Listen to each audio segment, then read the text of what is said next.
Allez, on est parti pour la séance maintenant de grammaire. Donc, en grammaire, on va se demander qu'est-ce que c'est qu'une ligne. Jusqu'à maintenant, on a parlé des phrases avec la majuscule, le point et le sens. Aujourd'hui, on va chercher à savoir qu'est-ce que c'est qu'une ligne, parce que bien souvent, les enfants confondent les deux. Donc là, on va travailler sur la ligne pour que vous sachiez bien c'est quoi la différence entre les deux. Alors, qu'est-ce que c'est qu'une ligne? Une ligne, c'est l'ensemble des mots qui sont écrits sur une ligne.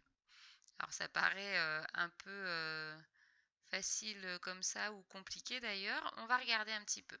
Donc tu sais que quand tu écris dans ton cahier par exemple, tu vas écrire sur une ligne. Eh bien quand on écrit des mots, même dans un livre, ces mots, on va les écrire aussi sur une ligne. Même si des fois on ne la voit pas, elle est là. D'accord? On ne va pas écrire les mots n'importe comment. Donc, une ligne, c'est l'ensemble des mots qu'on va avoir qui sont posés sur une même ligne, comme les lignes du cahier. D'accord? Là, on a une ligne. Il fait beau aujourd'hui. Les enfants jouent dans le jardin. Donc là, on a deux phrases, mais les deux phrases sont sur la même ligne. Donc, la meilleure façon de savoir ce que c'est qu'une phrase, ce que c'est qu'une ligne, ça va être de s'entraîner. Je te propose de regarder le premier texte ensemble. D'accord, donc tu regardes bien sur l'écran et puis on va regarder ensemble combien il y a de lignes. Ça veut dire combien de lignes, si on était dans un cahier, combien de lignes on aurait utilisé pour écrire tout ce texte. Déjà, je vais commencer par te le lire, d'accord? Et puis après, on va compter les lignes. Allez. Grégoire était un tout petit garçon. Il était si petit qu'il pouvait passer sous les chaises sans baisser la tête. Ses frères et sœurs se moquaient souvent de lui à cause de sa taille. Mais il était aussi très agile.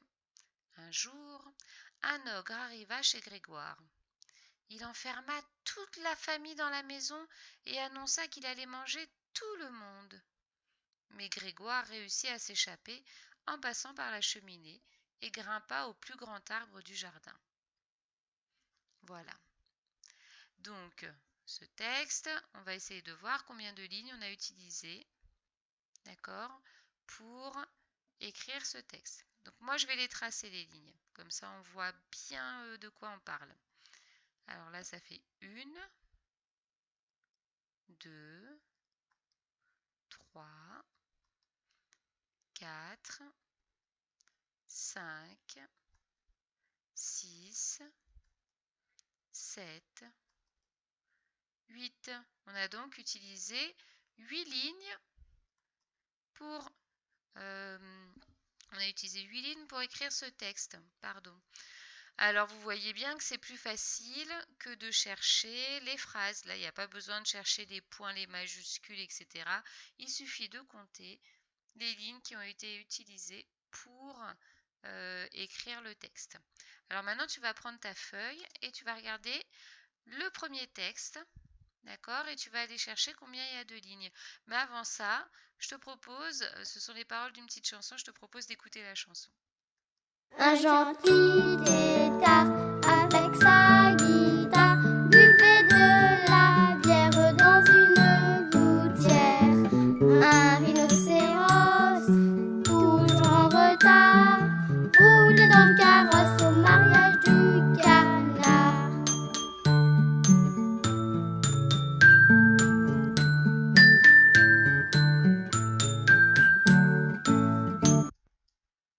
Bien, la pause est terminée.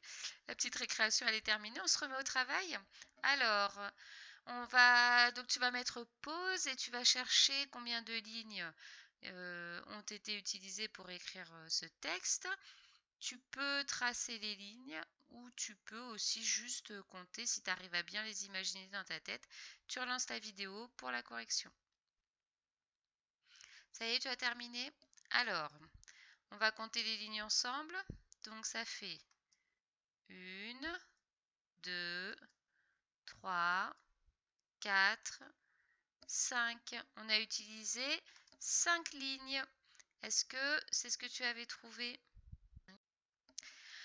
Alors voilà le deuxième texte, je te le lis, puis après tu cherches combien de lignes il y a, combien de lignes on a utilisé pour écrire ce texte. Écoute le texte.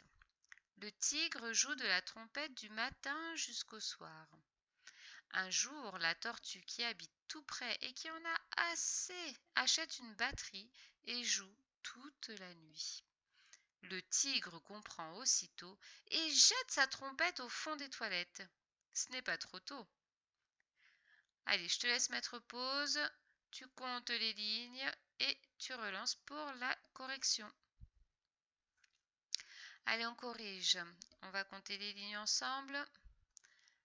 1, 2, 3, 4, 5, 6, 7 lignes. Est-ce que c'est ce que tu avais trouvé?